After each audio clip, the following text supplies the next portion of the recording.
Eu sou a Ana e este é o Educação Financeira para a Vida, o seu podcast sobre finanças e espiritualidade.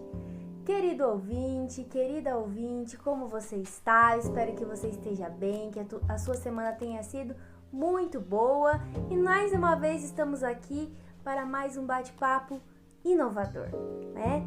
E para o nosso tema de hoje, vou chamar o nosso membro permanente mais amado do Brasil, que vocês adoram, Augusto Martins. Olá, Ana Carolina, muito obrigado por esse convite caloroso e essa recepção. É um prazer, uma alegria estar com você todos os dias.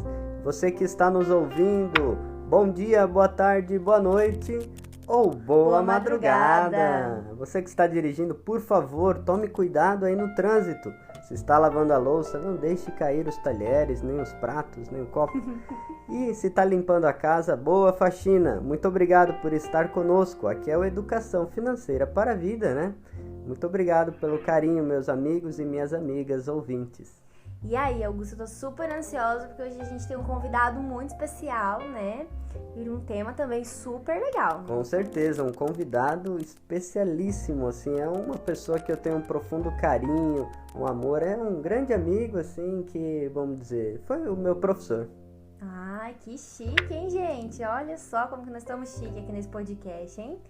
E o tema de hoje, eu fiquei sabendo que a gente vai falar, como sempre, de dinheiro, mas aí, novamente, também de questões sociais, estruturais, questões históricas, né, Augusto? Sim, o dinheiro, né, já foi, assim, impulsionador de grandes conflitos na história da humanidade, né? O dinheiro, ele está presente nas questões econômicas, políticas, e às vezes é até difícil, Ana, desatrelar, tá tão confuso assim essa relação, né, do econômico pautando o debate político. Ah, sim, isso é um grande debate aí para os economistas, porque as coisas estão interligadas, né, Augusto? Agora imagina só, Ana, e você, querida ouvinte, junta tudo isso com aspectos religiosos, o que dá? Meu Deus, você tem muito pano para manga, né, gente, para conversar sobre isso, né? Vocês sabiam que a Bíblia já foi muito instrumentalizada para defender opiniões, ideias e até práticas que são contra a vida, que oprimiam mulheres, negros, índios e muitas outras pessoas? Eu imagino. Na verdade, tem situações assim até hoje, infelizmente, né, Augusto? É verdade. Essa é uma leitura que a gente chama de fundamentalista, extremista, tradicionalista dos textos sagrados, né, que eles existem para favorecer a vida e não para justificar opressão e até mortes. Exatamente. Então, gente, vocês conseguem imaginar essa saladeira que é economia, política e agora com essa veste aí do discurso religioso? Mas assim, por que a gente tá falando tudo isso de novo, né? Bem, nós estamos falando isso porque a gente não quer que se repita a indiferença, racismo, intolerância religiosa, violência financeira, né? Isso mesmo. Então a gente quer o quê? Com esse podcast, levar um conhecimento que traga dignidade humana a homens, mulheres, pretos, as minorias. Então nós estamos falando de uma solidariedade, de partilha, da cultura do cuidado. Com certeza. E, portanto, essa brevíssima introdução, através deste conhecimento, a gente quer trazer aqui e está trazendo para vocês um bate-papo com uma pessoa especial. Ele é o diretor da Faculdade de Teologia Nossa Senhora da Assunção, da Pontifícia Universidade Católica de São Paulo, a PUC de São Paulo. Ele é chileno, criado no ABC Paulista, o professor, doutor Padre Boris Agustin. Seja bem-vindo, Padre Boris. Boa noite, Augusto. Boa noite, Ana. É uma alegria. Primeiro, eu agradeço pelo convite. E para ser sincero, é a primeira vez que eu estou fazendo um podcast. Então, eu sou assim... Eu estou estreando neste estilo comunicativo. Novato. É muito legal. Você vai amar e eu aposto que como um comunicador, né? Eu sei muito bem que você ganhou aí um prêmio, né, de revolucionar a ação pastoral aí na Arquidiocese de São Paulo. Eu sei que logo mais você vai criar o seu podcast aí da paróquia, porque é algo maravilhoso para se comunicar com os fiéis, a galera aí que está no trânsito trabalhando, e os seus fiéis vão amar. Você vai ver. Com certeza. Tá bom. Vamos ver, né? A gente que é professor ensina os outros e os alunos nos ensinam. É isso aí. Pois então, esse podcast de hoje, galera, nós trouxemos o professor porque ele vai nos ajudar a entender, limpar essa área do discurso religioso, aprofundando um pouco mais nas questões relacionadas ao dinheiro dentro da obra lucana. Como assim, obra lucana, Augusto? O que é isso, Augusto? A obra lucana são os evangelhos, o Evangelho segundo Lucas e o Atos dos Apóstolos. Essas duas obras que estão divididas na Bíblia cristã, elas são chamadas de obra lucana, que foram escritas em torno do ano 85, 90 depois de Cristo. Mas então, professor Boris, de antemão, assim, uma pergunta: qual a importância da gente ler, estudar, meditar os textos sagrados, né? Bom, na verdade, a Sagrada Escritura é luz, né? É a luz que transmite para nós cristãos e também para os judeus. A Sagrada Escritura é a revelação de Deus. Então, a palavra divina, aquilo que nós podemos conhecer a respeito da vontade de Deus. E aí, de modo particular, em relação, né, você citou aí a obra lucana, né, o Evangelho segundo Lucas e o livro de Atos dos Apóstolos, eu realmente, claro, essa obra tem muitos acentos, muitas características literárias, teológicas. Agora, focando na questão da economia do Papa Francisco, né, da economia de Francisco e Clara, né, chamado pelo Papa Francisco, né, Isso. Essa perspectiva aí econômica de uma nova humanidade regida segundo princípios mais solidários, mais compartilhados, de uma corresponsabilidade. Então, isso a gente pode encontrar um fundamento e uma inspiração no Evangelho segundo Lucas e segundo Atos. Então, para quem quer viver uma revolução econômica, uma revolução que seja conduzida pela solidariedade, pela partilha, pela corresponsabilidade, encontra no Evangelho segundo Lucas e no livro de Atos dos Apóstolos uma boa inspiração. Há muitos ensinamentos nesse campo. Nossa, gente, vocês estão ouvindo isso? Que coisa mais rica, né? E aí, a gente pensa às vezes que não vai encontrar nada ali nos textos bíblicos, né? E essa não é a primeira vez que a gente fala sobre isso. E olha que coisa rica, agora nas obras lucanas, achei isso muito legal. Adorei entender o que é isso. A gente poder ver aí a economia de Francisco e Clara. E aí, eu queria perguntar para o professor Boris se existe alguma situação dentro desses textos lucanos que fale precisamente da relação com o dinheiro, né? Pode ser direto ou indiretamente. Isso aparece em algum momento nos textos? Em qual momento? Olha, o Evangelho segundo Lucas tem uma grande preocupação em relação aos empobrecidos, aos pobres, né? E, obviamente, na medida em que coloca os pobres como um centro, enquanto destinatários do ensinamento de Jesus e da proximidade de Jesus em relação aos pobres, o evangelista ele apresenta a denúncia em relação ao acúmulo de bens. Então, veja bem, não é que os bens são negativos. Exato. Né? Claro que não. O dinheiro não é uma coisa negativa. Porém, o que o evangelista denuncia é quando há um acúmulo de bens ou um acúmulo de riquezas e há um tratamento de indiferença ou de desprezo do pobre, do empobrecido, né? Daquele que está marginalizado, do necessitado. Então, o evangelista Lucas, ele faz essa denúncia, né? E ele coloca os pobres como os destinatários privilegiados da ação e da prática de Jesus, né? Então, ele reordena, eu acho que o evangelista, ele na verdade coloca uma nova consciência em relação qual a relação que nós temos com os bens materiais e qual a relação que nós temos com o dinheiro. Quer dizer, o dinheiro, ele pode ser utilizado para promover a dignidade humana e promover uma nova humanidade. Depende de qual a postura que nós temos diante do dinheiro e dos bens. Nossa, gente, que rico isso, né? Então, dentro desse texto, pelo que eu compreendi da fala do professor, a gente pode encontrar exemplos de como fazer, então, esses bens estarem a serviço dos mais necessitados, E é né? o que o Papa Francisco, Ana, diz assim, não à idolatria do dinheiro. Sim. O dinheiro é serviço da vida.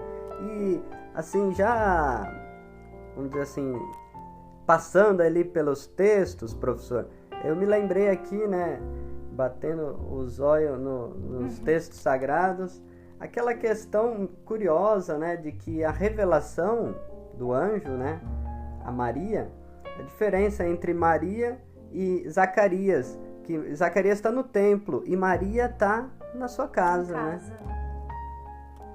Então, o evangelista, isso aparece no Evangelho segundo Lucas, mas também no livro de Atos Apóstolos, né?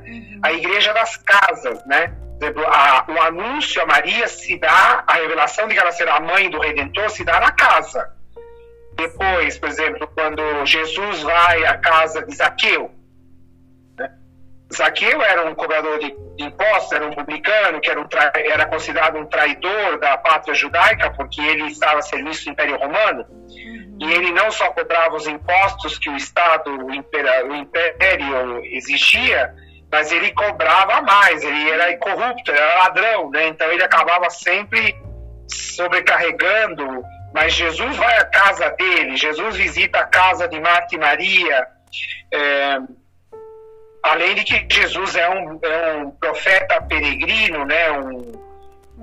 Ele prega pelas vilas, pelas estradas. E no livro de Atos, a gente tem a igreja nas casas, né? O Espírito Santo vem sobre os apóstolos quando os discípulos de Jesus estão reunidos em oração na presença de Maria e de outras discípulas também, porque não são só homens.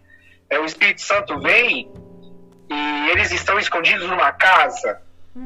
Depois, o livro de Atos fala que os cristãos se reuniam nas casas para partir o pão. Então, o partir o pão, por exemplo, não é só o rito eucarístico, né? É também a fração do pão enquanto pão eucarístico, mas que é a comunhão do corpo de Cristo, mas a fração do pão é a partilha da vida, é ter a sensibilidade diante do outro que precisa ser saciado, que precisa ser cuidado, que precisa ser alimentado, né? E as categorias que aparecem no Antigo Testamento em relação à fidelidade à aliança são as categorias dos empobrecidos, são as viúvas, né? É preciso cuidar e proteger as viúvas, é preciso cuidar e proteger os órfãos e também os estrangeiros. É um tripé: viúvas, órfãos e estrangeiros, né? Então, se o povo cuidasse dessas três categorias, significava que havia uma fidelidade ao projeto de Deus.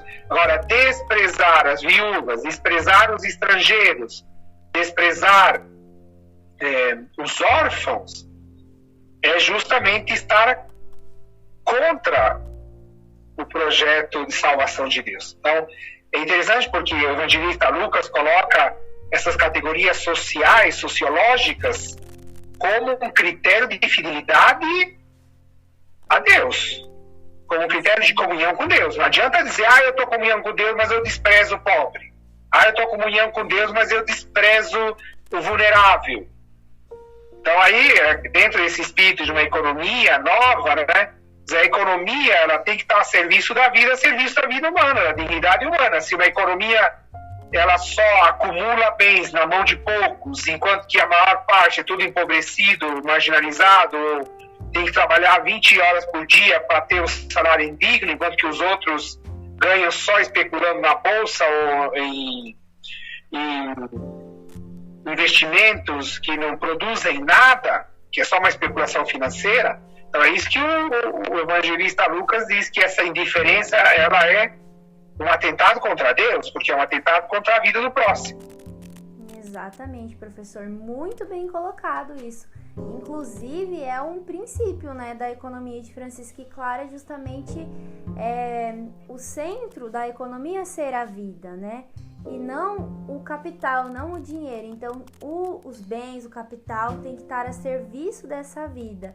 E isso tudo nos faz lembrar esses princípios de uma economia mais popular, uma economia mais solidária, que pense em primeiro lugar como resolver os problemas sociais e econômicos, pensando principalmente nos mais fragilizados, né? Sim, e isso que o professor trouxe, essa igreja das casas, né? Eu trouxe essa questão justamente porque, professor, porque essa nova economia, a economia de Francisco, e como a gente consegue perceber na obra ali de Lucas, no Evangelho, é a revelação, ela se dá na margem, né? Uhum. Nos marginalizados.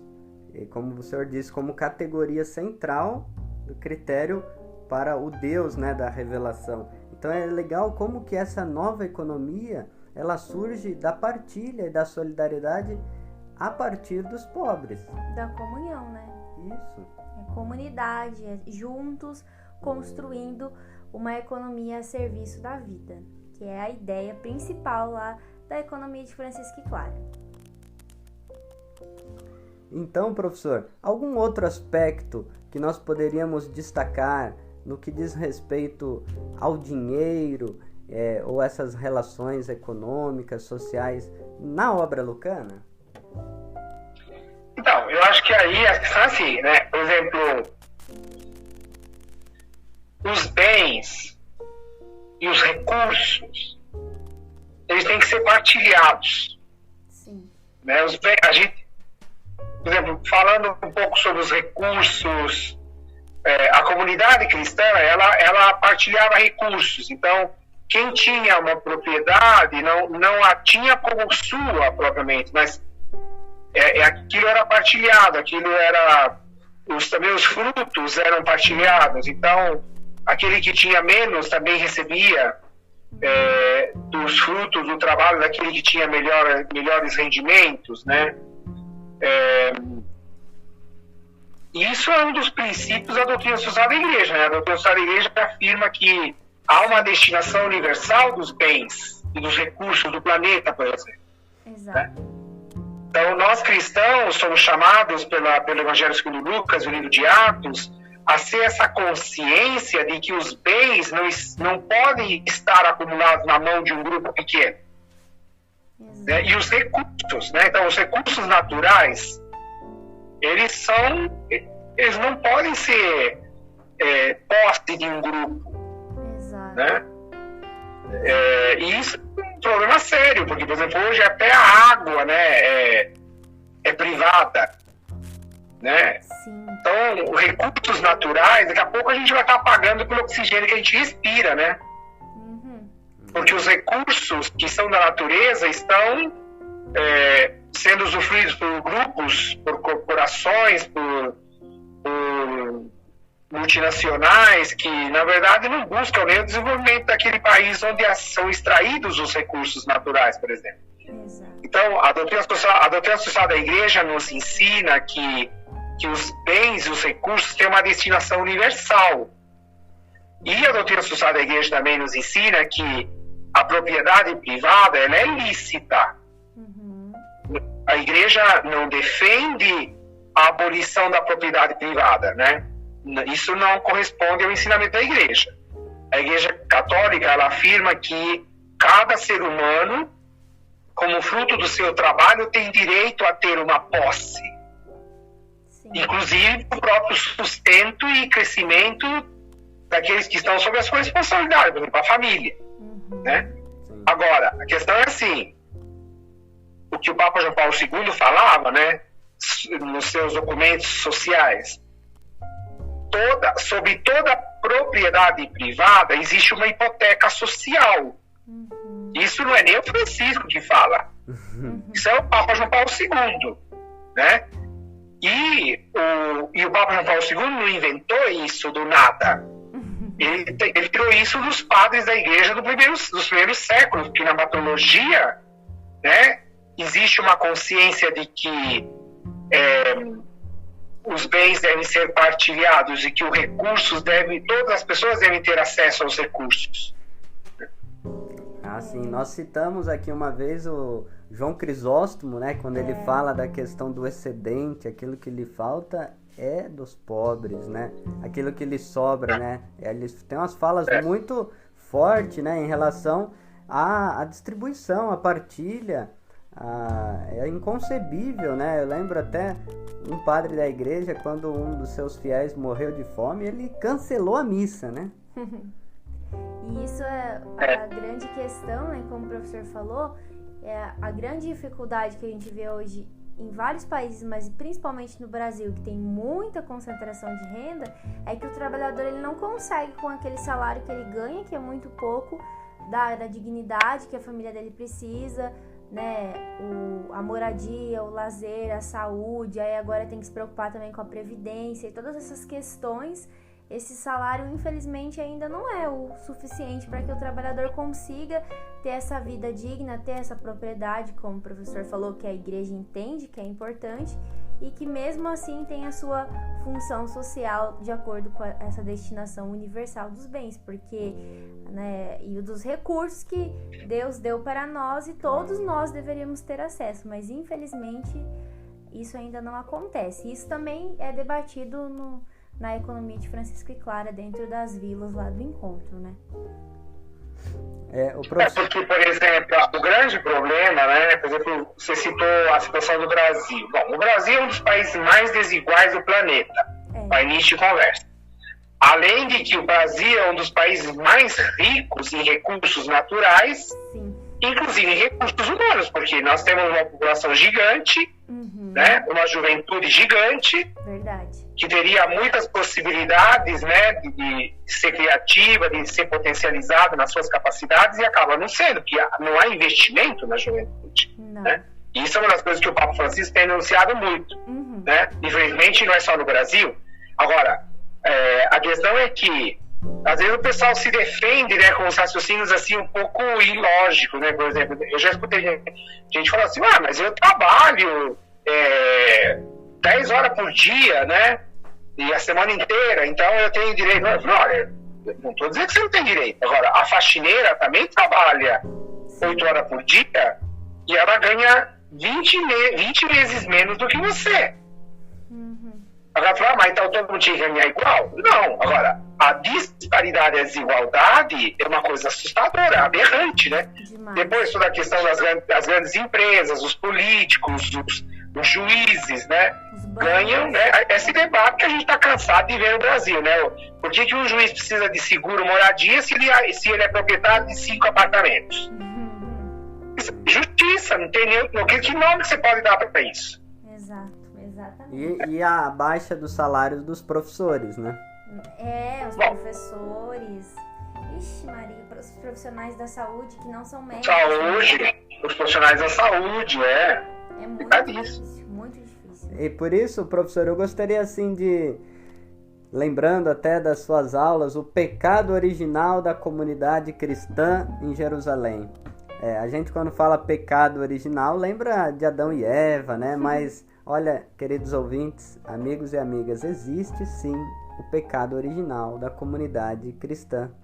E que é a falta de partilha. Eu gostaria que o senhor comentasse um pouco. Claro que a gente já falou bastante, a gente entrou nos assuntos políticos, econômicos, sociais, mas é curioso notar que a falta de partilha é caracterizada ali, né, no Atos dos Apóstolos. Estava tudo bem, obrigado, né? A narrativa de que eles tinham tudo em comum, partilhavam, mas de repente, como dizia o senhor, vem a bomba literária, né? Para a gente entender bem essa evolução, essa narrativa, né, no livro de Atos dos Apóstolos, você tem que lembrar que em Atos capítulo 2, né, depois que se conclui a narrativa de Pentecostes, o momento do Espírito Santo, ali você tem um sumário que fala das características dessa forma nova de viver que a comunidade de Jerusalém abraça, impulsionada pelo Espírito.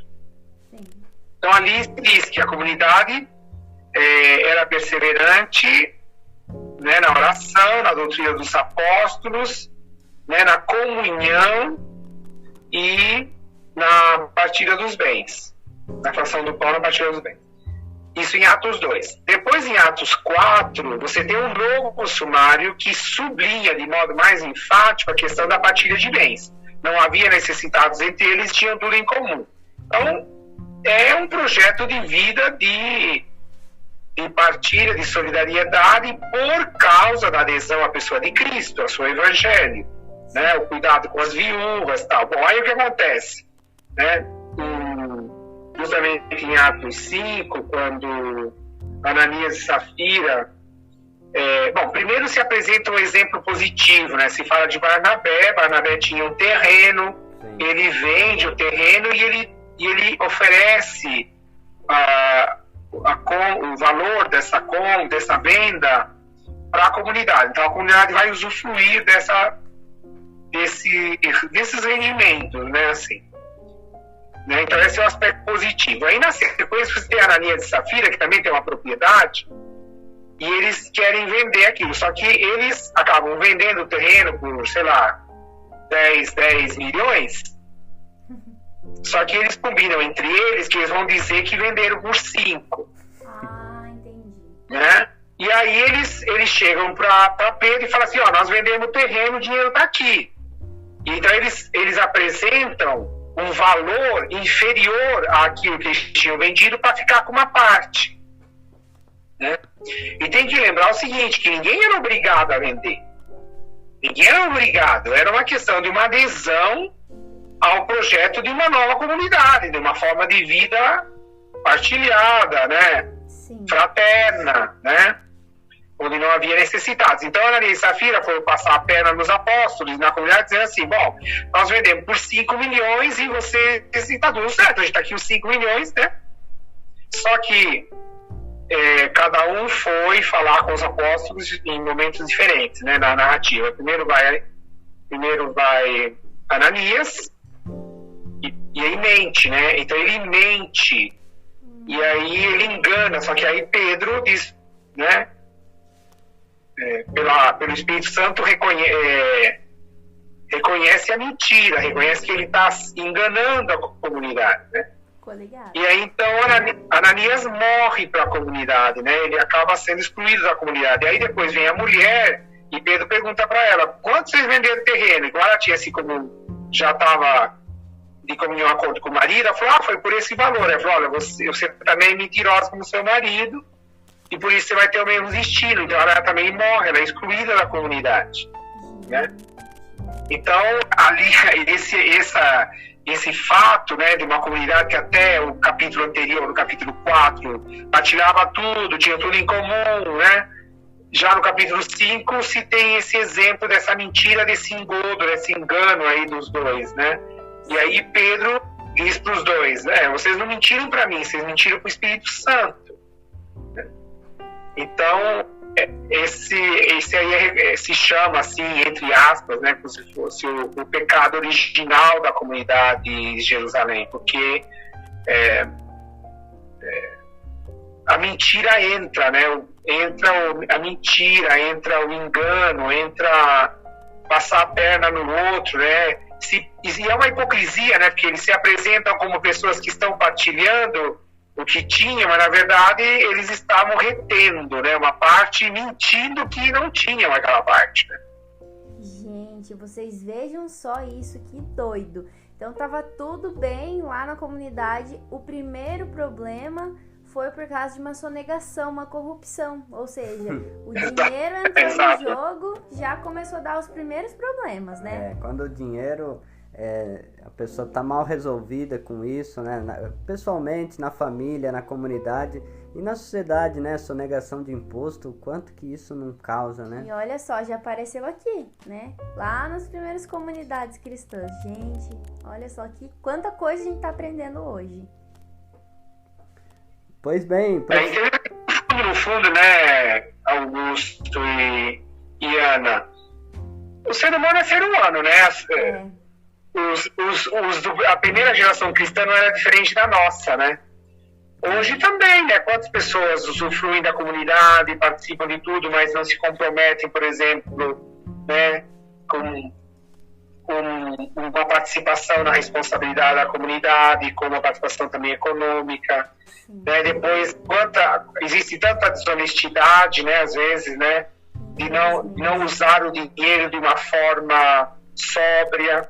Infelizmente. Né? Então, infelizmente, desde que o ser humano é ser humano, ele tem a tentação de passar a perna no outro. E se a gente não tiver uma ética, uma retidão, guiada mesmo pelo evangelho ou pela sensibilidade diante do outro, você vai fazer misérias, né? Sim. Por isso que uma educação financeira com essa espiritualidade que a gente trabalha aqui é tão importante. É verdade. Inclusive, num dos primeiros episódios que nós colocamos o que é o EFV, o Educação Financeira para a Vida, a gente, claro, devido à pandemia, a gente não pôde iniciar os trabalhos aqui na paróquia e também oferecer a demais paróquias, mas tem algumas paróquias entrando em contato conosco, professor, Sim. Justamente, e a gente percebe como que a educação financeira vai auxiliar muito os nossos fiéis, né, e também os líderes religiosos a saber lidar com essas situações econômicas, né, com uma educação que, infelizmente, a gente não é educado para lidar com dinheiro, para decisões que dizem respeito à economia. Não. A gente não é educado, não teve essa educação e nem os nossos pais de uma maneira que a gente não saiba mesmo o que a gente está fazendo para que a gente fique vulnerável ao sistema, né? Então a gente não tem tanta informação, não tem tanto conhecimento e aí a gente está mais vulnerável aí a entrar em ciladas financeiras, vamos dizer assim, né? É verdade. Aí você vê, né, professor, por exemplo, um fiel que não colabora ali com dízimo ou não se compromete na comunidade, na partilha, mas participa de uma pirâmide financeira, por exemplo. Sim, a gente já viu situações assim, gente. É verdade, mas é justamente que falta uma consciência, primeiro de pertença de fato à comunidade. Isso. É um pouco o exemplo de Ananias e Safira, né? Eles eram da comunidade, mas eles, pro jeito, não se compreendiam como parte do corpo, né? Então quiseram fazer uma coisa meio ali, né? Meio, como se diria, meio mussarela, meio calabresa, né? Nem uma coisa nem outra, né? Como no Brasil tudo acaba em pizza, né? Usando um pouco essa metáfora, né?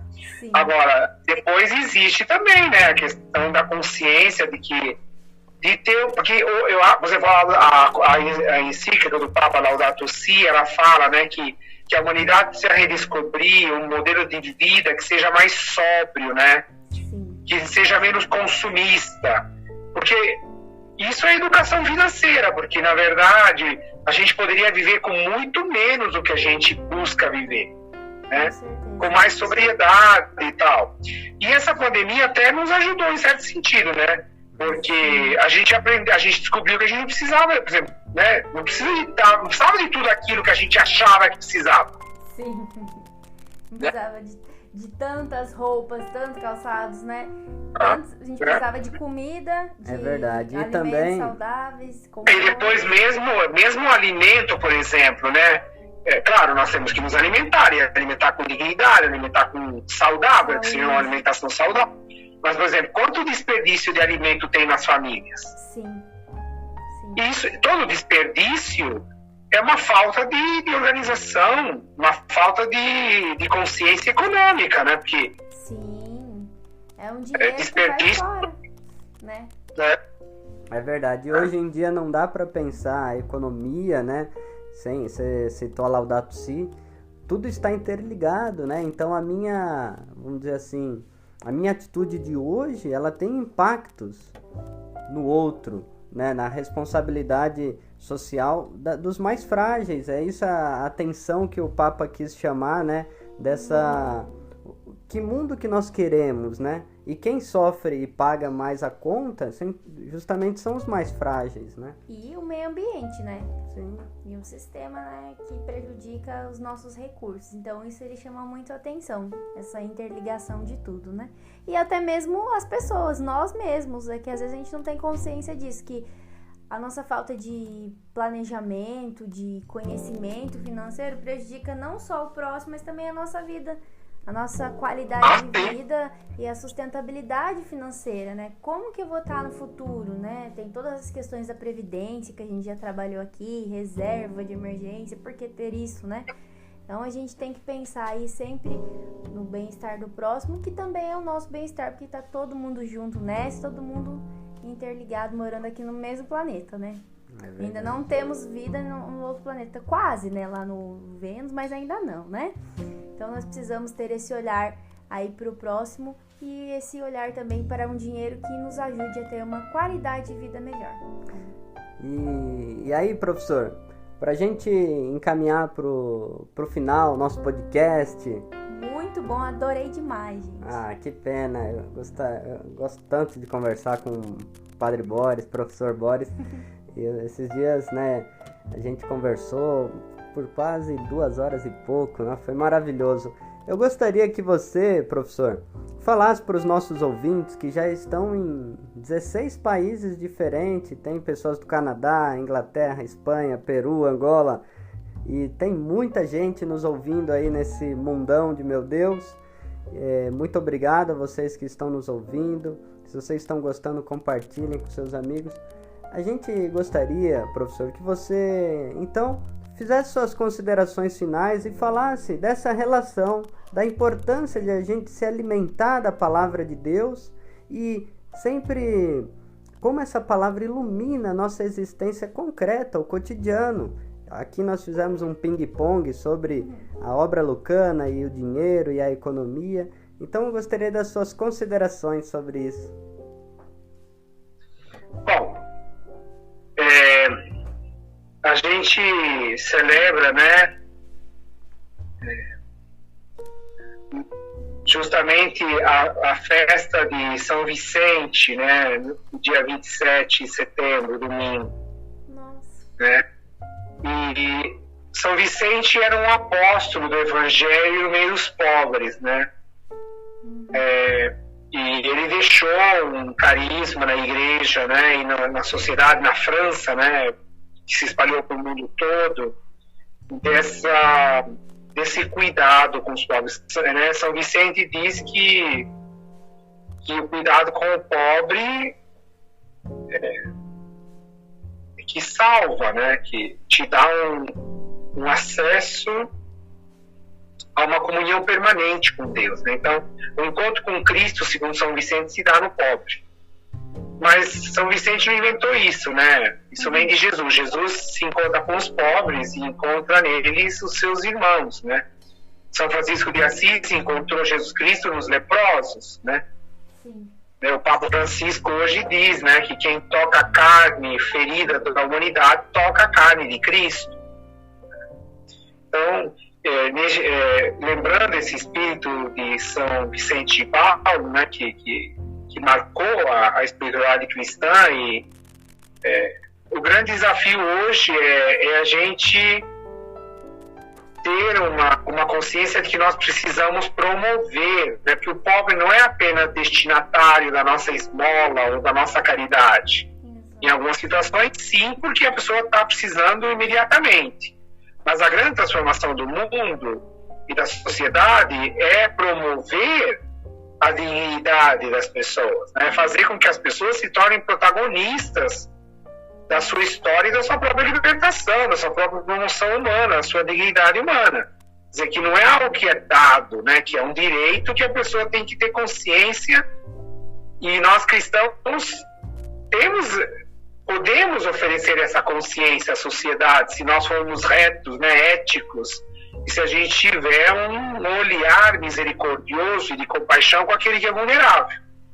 Enquanto a sociedade descarta, humilha, despreza os pobres, nós somos chamados a ter um olhar misericordioso como Jesus, como o Pai tem, né, para aqueles que são mais frágeis, né, e que são mais vulneráveis socialmente. Então, eu acho que nós temos muito trabalho, né? Nós cristãos temos muito trabalho na vinha, né, do Senhor, como diz o Evangelho.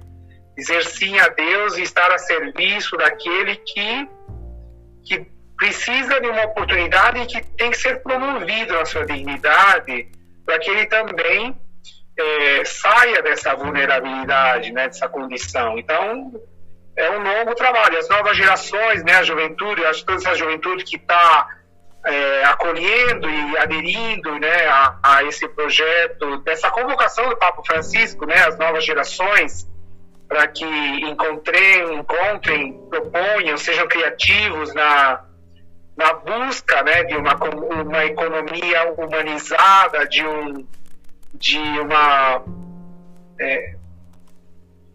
compreensão de que os recursos eles também se esgotam e que os recursos têm que ser renovados, um desenvolvimento sustentável, né, ecológico, dentro de uma ecologia integral. Acho que esse é o grande desafio, né? O Papa Francisco, ele tem um olhar sobre a humanidade e ele enxerga a minha realidade. Agora, se nós vamos enxergar isso e se nós vamos nos engajar nisso, essa é a grande convocação, né, o grande chamado. Agora, o Evangelho nos dá força, o Espírito Santo nos impulsiona, mas a gente tem que botar as pilhas, né? A gente também tem que querer, porque a gente tem que colocar tudo que são as nossas forças, nossas capacidades, nossas energias, né, em favor de uma sociedade nova. Não podemos continuar do jeito que nós estamos, né? Já passou, já deu, basta, né? Precisa encontrar outra via. Então é isso que eu deixaria como uma mensagem. E, de novo, repetindo esse desafio à juventude, né? Que vocês não reproduzam aquilo que a nossa geração deixou para vocês. Que vocês sejam ousados, né? E usem toda a força que o próprio Deus dá à geração nova, né? Para que a gente saia desse buraco que a gente está e desse abismo que nós estamos caminhando, que o planeta está caminhando com um abismo, né? E a humanidade também. Acho que é um pouco isso, né? O Papa confia muito nos jovens, né? E acho que nós precisamos também apostar na juventude, né? Então é isso. Assim como a nossa última aula, Atos dos Apóstolos, que a nossa turma inteira caiu em prantos e lágrimas, quando você nos encheu de esperança, o meu coração hoje se arde nessa... Aqui é noite, né? No oeste paranaense, em Toledo. E eu estou extremamente feliz pelas suas palavras, é muito motivadora para todos que estão nos ouvindo e assim, eu só tenho a agradecer você ter aceito, né, esse desafio. Você comentou que era um analfabeto digital, mas você arrebentou, você falou muito bem, foi maravilhoso. Demais. Professor, olha, eu gostaria de agradecer a você por esse nosso bate-papo incrível, maravilhoso, aprendi muito e, olha, nos deixou com uma mensagem muito boa e com o coração com certeza cheio de esperança. Muito obrigado mesmo de coração por ter aceito o nosso convite, viu? E é isso, gente. Obrigado, um abraço, um beijo para vocês, uma bênção para todos os ouvintes também, né? Que seja frutuoso, produtivo para todos. Coragem, vão em frente, viu? Amém, obrigada. E a você que está nos ouvindo, lembre-se sempre: educação financeira é educação para a vida.